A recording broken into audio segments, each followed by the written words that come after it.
এই আয়াত দুটিকে কেন্দ্রবিন্দুতে রেখে আমি ছোট্ট একটি বিষয়ের উপর আলোচনা করব। বিষয়টির নাম বলা যেতে পারে হেদায়াত।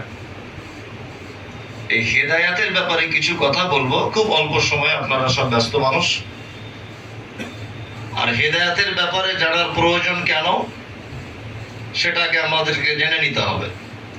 আমরা জানি যে পৃথিবীতে কিছু জিনিস আছে যেগুলি আপনাকে কোনোদিন চাওয়া লাগবে না, স্বাভাবিক গতিতে আপনি এমনিতেই পাবেন। যেমন আষাঢ় মাসে বৃষ্টি হয়। গুজরাটে এখানে হয় কি জানি না, আমাদের পশ্চিমবাংলাতে হয়। চাষিরা চাষবাস করে। আপনি নামাজ পড়েন, নামাজ না পড়েন, আপনি আল্লাহকে মানেন আর না মানেন, আষাঢ় মাসের বৃষ্টি চাষির জমিতেও হবে, হিন্দুর জমিতেও হবে, নামাজির জমিতেও হবে, বেনামাজির জমিতেও হবে। এটা কোনোদিন স্পেশাল করে আল্লাহকে বলা লাগবে না যে আল্লাহ আষাঢ় মাসে এসছে, তুমি আমাকে পানি দাও। এটা কোনোদিন বলা লাগবে না। কারণ আল্লাহর একটা নাম আছে রহমান, মানে তিনি দয়া এমন ভাবে করেন যে কোনো বিনিময় চান না। ওই জন্য তিনি বিনিময় ছাড়া যখন দয়া করেন, আপনি নামাজ পড়লেও পাবেন, বেঈমান হলেও পাবেন, ইমানদার হলেও পাবেন। আপনার স্ত্রী ধরে নেন প্রেগনেন্ট, তা আপনি এখন দোয়া করছেন যে আমার 3টে মেয়ে, আল্লাহ আমাকে একটা ছেলে দাও। আচ্ছা, আপনি কোনোদিন দোয়া করতে করতে এরকম বলেন যে আল্লাহ আমার ছেলে যেটা দেবে সে নিঃশ্বাস নেবে নাকে যেন ছিদ্র করা থাকে, সে চোখে দেখবে, তার আই পাওয়ারটা যেন খুব মজবুত হয়? এরকম কেউ দোয়া করি না। ওটা আপনাকে করাও লাগবে না। আপনার ছেলেকে আল্লাহ পাঠিয়েছে পৃথিবীতে, সে অক্সিজেন গ্রহণ করবে, তার জন্য ব্যবস্থা তিনি আগে থেকেই করে দিয়েছেন। কিন্তু একটা মানুষকে একটা জিনিস তার রবের নিকটে চাইতে হয়, এবং 1-2 বার চাওয়া নয়। 7 বছর বয়স থেকে চাওয়া শুরু, আর মৃত্যুর 2 মিনিট আগে পর্যন্ত যদি সে স্বাভাবিক গতিতে থাকে, তাহলে আল্লাহর কাছে চেয়ে যেতে হবে। আর চাইলেও যে আপনি পাবেন তার কোনো গ্যারান্টি নেই। তার নাম হেদায়াত। তার নাম কি? হেদায়াত। চাইলেও নাও পেতে পারেন, আপনি ইচ্ছা করলেই সেটা ছিনিয়ে নিতেও পারবেন না। এমন একটা গুরুত্বপূর্ণ বিষয়, তার নাম হেদায়াত। ওই জন্যে আমরা দিনে কতবার শুধু চাই এটা দেখুন। ফরজ সালাত সারাদিনে কত রেখাত? 17। বাকি থাকলো সুন্নত, তাই না? এখন রমজানে কিয়ামুল লাইল চলছে, আপনি জানাজার সালাত আদায় করেন, আপনি গোপনে নফল সালাত আদায় করেন রাতের বেলা। প্রত্যেক সালাতে আপনাকে সূরা ফাতিহা বলতে হয়। হয় কি হয় না? হয়। আর ওই ফাতিহাতে আমরা আল্লাহর কাছে একটা জিনিস চাই, ইহদিনাস সিরাতাল মুস্তাকিম। আল্লাহ তুমি আমাকে সহজ সরল রাস্তা দেখাও। তার মানে বুঝতে পারা যাচ্ছে সহজ সরল রাস্তাতে সহজে চলা যায় না। আল্লাহ যাকে চালায় সে চলতে পারে, বাকি আর কেউ চলতে পারে না। আমাকে আল্লাহ হেদায়েতের রাস্তায় চালাও, এটা আমরা বলি কি বলি না? এখানে একটা ইম্পর্টেন্ট কথা জেনে রাখুন, খুব গুরুত্বপূর্ণ কথা। আমি মমতাজুল ইসলাম, আমার ছোটখাটো ভুল ত্রুটি আছে, আমার গোনা আছে, আমার অন্যায় আছে, আমি মানুষ। আপনারা যারা এখানে বসে আছেন, আপনাদেরও মানুষ হিসাবে কিছু ভুল ত্রুটি আছে। আমরা কখনো কখনো বেলাইনে চলি কি চলি না?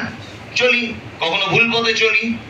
ওই জন্য আমার আপনার গুনাহ আছে বলে আমরা না হয় সূরা ফাতিহাতে বলি ইহদিনাস সিরাতাল মুস্তাকিম, আল্লাহ আমাকে একটু সহজ সরল রাস্তাতে চালাও, আমাদের গুনাহ আছে, ভুল আছে তাই।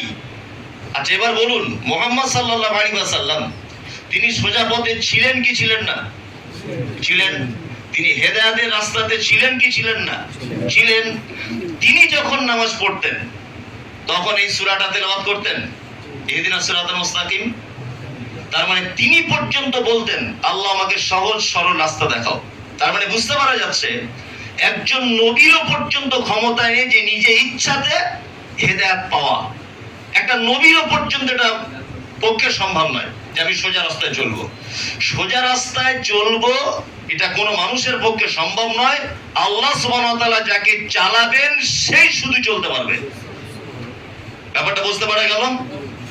এখানে আরেকটা মজার বিষয় বলি, নবীদের হাতে হেদায়েত ছিল না?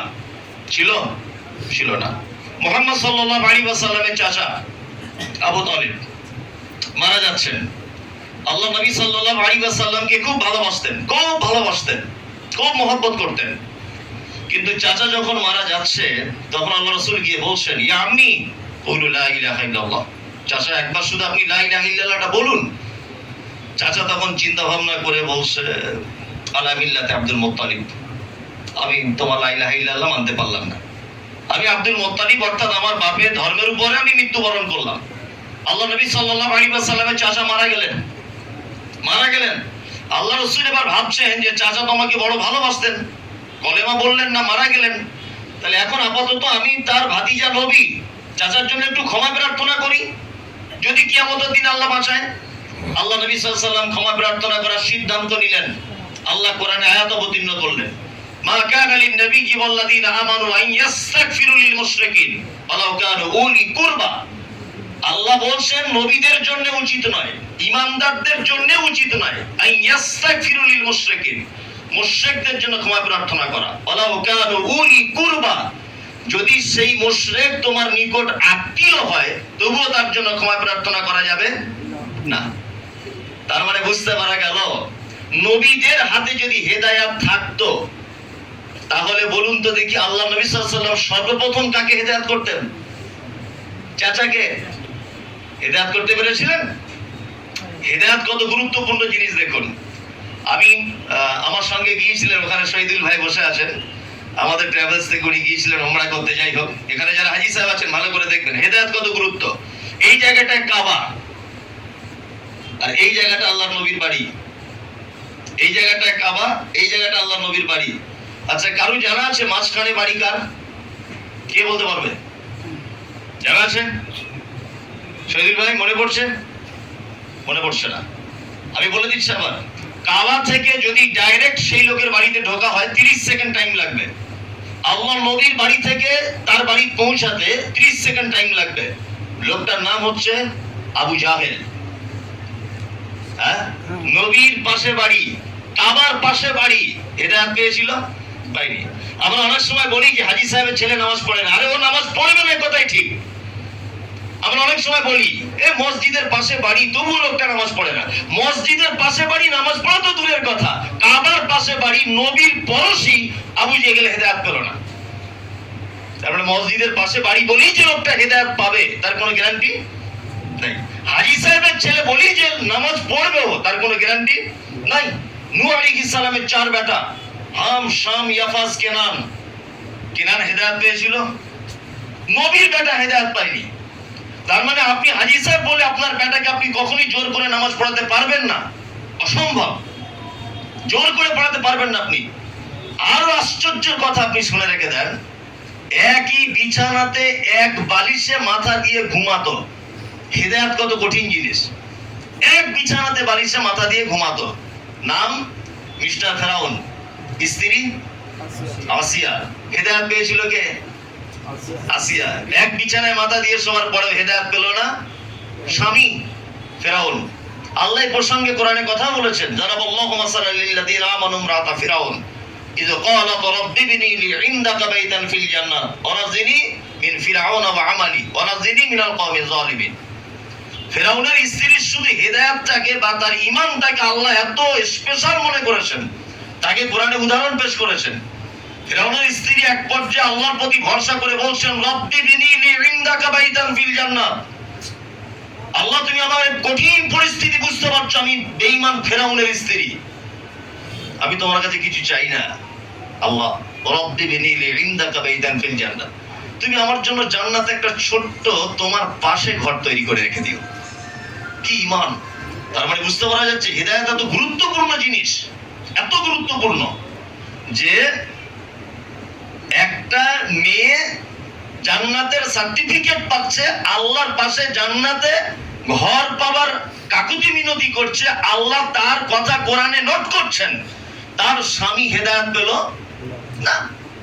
হেদায়েত কত গুরুত্বপূর্ণ। এবার দুনিয়াবি একটা কথা দিয়ে বুঝিয়ে আমি কয়েকটা হাদিস এবং কোরআন আরো বলছি, যদিও আমার সময় বেশি নেই, তারপরেও 2-1 মিনিটে দিক দিক হয়ে গেলে কিছু মনে করিয়েন না।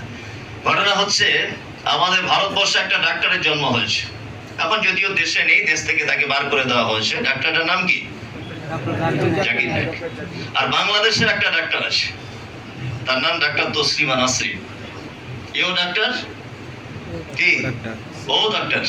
বলুন তো কে হেদায়েত পেয়েছে? জাকির নায়েক। আর তসলিমা নাসরিন আল্লাহ নবীর বিরুদ্ধে বই লিখেছেন, মা আয়েশার, মা খাদিজার চরিত্র খারাপ এই নিয়ে বই লিখেছে, নাউজুবিল্লাহ। বই লিখেছে কি লিখেনি? তার মানে হেদায়েত এমন একটি জিনিস, এও ডাক্তার ও ডাক্তার, এই হেদায়েত খুঁজে পেলো ও পেলো না। তার মানে আমি আলেম, আরেকজনও আলেম, ও ভালো বলে যে আমাকেও ভালো হতে হবে এ কথা নয়, আবার ও একজন খারাপ বলে আমি 5 জনকে খারাপ মনে করব এ কথাও নয়। এটা আল্লাহর পক্ষ থেকে, আল্লাহর পক্ষ থেকে হেদায়েত এমন একটা বিষয়। তাহলে আমরা সূরা ফাতিহাতে বলি ইহদিনাস সিরাতাল মুস্তাকিম, আল্লাহ তুমি আমাকে সহজ সরল রাস্তা দেখাও। এবার একটা কথা বলি, এখন কিন্তু রাস্তা অনেক, রাস্তা অনেক কি অনেক নয়? অনেক। দেখুন এই কথা বলতে গেলে আমি জামাত কমিটির বা যারা দায়িত্বে আছে জিম্মেদারিতে বলছেন যে কোন এখানে সবাই নামাজ পড়ে, একটু কথা হিসাব করে বলতে হবে। তো আমি কথা হিসাব করেই বলছি। আমার কথাতে যদি এরপরেও যদি মনে হয় যে আপনি ভুল বলেছেন, তাহলে এখানে অজস্র আলেমরা বসে আছে, অজস্র আলেমরা, আপনাদের থেকে আলেম বেশি আছে এখানে, আর আমি সবাইকে চিনি কম বেশি। একই মসজিদে, আমার দিকে ফেরুন, একই মসজিদে দেখবেন মিনিমাম 20 কোয়ালিটির মানুষ নামাজ পড়ে। পড়ে কি পড়ে না? পড়ে। আমি কাউকে ব্যঙ্গ করছি না, কাউকে নয়, জাস্ট আপনাকে দেখাচ্ছি এবং বোঝানোর জন্য। কেউ রাফল ইয়াদাইন করে হাত ভাঙছে, কেউ রাফল ইয়াদাইন করে না। কেউ যখন তাকবীর হচ্ছে আশহাদু আন্না মুহাম্মদ রাসূলুল্লাহ, ও তখন চুমু খাচ্ছে চোখে, করছে কি করছে না? কেউ জোরে আমিন বলছে, কেউ বলছে না। কেউ পায়ে পা লাগাচ্ছে, কেউ লাগাচ্ছে না। হ্যাঁ, একই মসজিদে, শহরের মসজিদে দেখতে পাওয়া যায় কি যায় না? যায়। আচ্ছা, সবাই তো সূরা ফাতিহা পড়ে, সবাই পড়ে কি পড়ে না? পড়ে। আবার কেউ দেখবেন মাজারে যাচ্ছে, গাঁজা টানছে, কেউ চাদর চড়াচ্ছে, কেউ শিরক করছে, কেউ তাবিজ কবজ নিচ্ছে। প্রত্যেকের কিন্তু দাবি নিজস্ব যে আমি সোজা পথে আছি।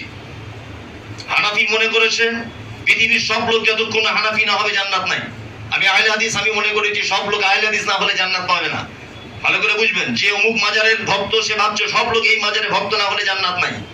যে গাঁজা টানছে মাজারে বসে তারও দাবি যে যতক্ষণ সবাই না গাঁজা টানবে জান্নাত নাই। মানে সবার দাবি কিন্তু আমরা সঠিক পথে আছি, তাই না?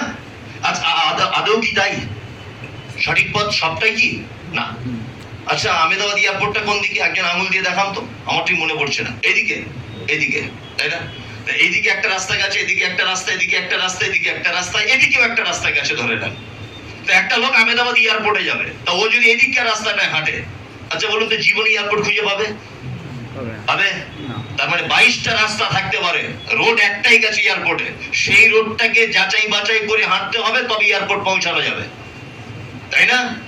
জান্নাতে যাওয়ার রাস্তা একটাই, বিকল্প কোনো রাস্তা নেই। রাস্তা অনেক কিছু, মাজার একটা রাস্তা, অমুক একটা রাস্তা, তমুক একটা রাস্তা, অমুক মাজাব একটা রাস্তা, অজস্র রাস্তা। কিন্তু আপনাকে খুঁজে বার করতে হবে জান্নাতে যাওয়ার সঠিক রাস্তা কোনটা। মমতাজুল সাহেব, আমি আলেম মানুষ নয়, আমি কি করে বার করব? আমি তো মাদ্রাসায় পড়িনি, আমি জানি না, কিছু বুঝি না, আমি কি করে বার করব? হ্যাঁ, আপনার বার করার রাস্তা আছে। আপনার বার করার রাস্তা খুব সহজ সরল, এবং আপনার রাস্তা একদম কাঁটাবিহীন, পরিষ্কার পরিচ্ছন্ন রাস্তা। আপনি রাস্তা খুঁজছেন না তাই পাচ্ছেন না, আপনি খুঁজছেন না তাই পাচ্ছেন না। একই মসজিদের ভিতরে অনেক মানুষ, সবাই দোয়া করছে ইহদিনাস সিরাতাল মুস্তাকিম, আল্লাহ সহজ সরল রাস্তা দেখাও, তাই না? এখন রাস্তা তো অনেক।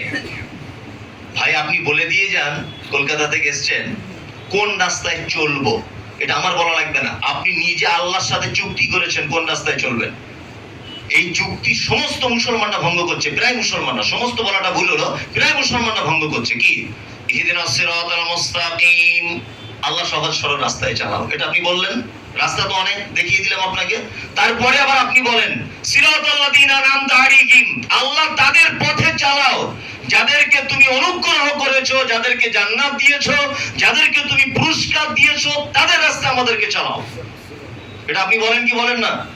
হ্যাঁ, তারপরে আপনি কিন্তু নিজে ওয়াদা করেছেন, আল্লাহর সাথে চুক্তি করেছেন যে আল্লাহ তাদের পথে আমি চলবো বা আমাকে চালাও যাদেরকে তুমি পুরস্কার দিয়েছো। এখন পুরস্কার কাদেরকে দিয়েছে খুঁজে বার করতে হবে, তাহলে বার করতে হবে কিনা কাদের পুরস্কার দিয়েছে। আমি যদি বার করে আপনাকে প্রমাণ করে দিতে পারি, তাহলে এদের পথেই চলবো, জান্নাত পাওয়া যাবে ইনশাআল্লাহ।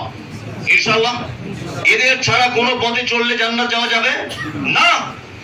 সূরা ফাতিহাতে বলেছেন আন'আমতা আলাইহিম, আল্লাহ যাদেরকে তুমি অনুগ্রহ করেছো তাদের পথে আমাকে চালাও। এই কথা বলেন তো সূরা ফাতিহাতে বলেন, সবাই কথা বলুন, এটা কথা বলুন, বলেন বলেন। এবার আমি একটা কোরআনে আয়াত বলছি, আমাইয়ুতিল্লাহ ওয়া রাসূল, আল্লাহ এবং রাসূলের যারা আনুগত্য করে, ফাউলাইকা মাআল্লাযিনা আনআমাল্লাহু আলাইহিম মিনান নাবিয়্যিন ওয়াস-সিদ্দীকিন ওয়াশ-শুহাদাই ওয়াস-সালিহিন ওয়া হাসুনা উলাইকা রাফিকা।